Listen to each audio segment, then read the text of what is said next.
এখানে উল্লেখ হচ্ছে ওনার সম্পর্কে দুটি অভিযোগ এখানে করা হয়েছিল, কিন্তু আমরা সেটা দেখেছি। একটি অভিযোগ ওনার কথা বলেছিলেন যে উনি একজন ঋণ খেলাপি, সেটা আমরা সুস্পষ্টভাবে বলেছি যে ঋণ কোনো কিছু ছিল না। ওনার প্রয়াত স্বামীর একটা ইনসেন্টিভ ছিল এবং উনি এবং ওনার সন্তান 3 জন তারা হচ্ছে উত্তরাধিকারী মাত্র। সুতরাং ওনার স্বামীর গৃহীত এবং তার বিরুদ্ধে অভিযোগের কারণে তারা কোনোভাবে এবং তিনি কোনোভাবেই ঋণ খেলা হিসেবে গণ্য হতে পারেন না।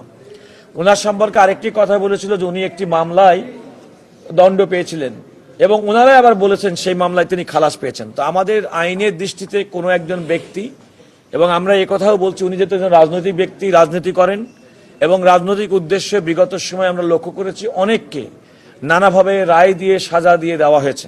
তো উনিও তার থেকে ব্যতিক্রম কেউ নন এবং সেই রায়ের বিরুদ্ধে উনি যথাযথ আদালতে আপিল করেছেন।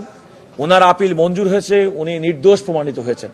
যেহেতু তিনি নির্দোষ প্রমাণিত হয়েছেন, সুতরাং আমাদের সংবিধানের 66 অনুচ্ছেদে যে অযোগ্যতা, যে কোনো ব্যক্তি যদি 2 বছরের বেশি সময় ধরে কোনো কারণে সাজাপ্রাপ্ত হন তাহলে 5 বছর মতো নির্বাচনে প্রার্থী হতে পারবেন না বলে যে আর্গুমেন্ট ওনারা করেছিলেন তার কোনো সারবত্তা নেই, যেহেতু উনি চূড়ান্তভাবে আদালত কর্তৃক নির্দোষ প্রমাণিত হয়েছেন।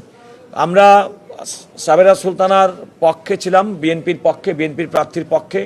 বিএনপির আইন সহায়তা কমিটি, যে কমিটি যার প্রধান আমি, আমাদের পক্ষ থেকে ওনাকে আমরা ওনার যে সমস্ত বক্তব্য উপস্থাপন করেছি এবং কমিশন সে মর্মে সন্তুষ্টি হয়েছে।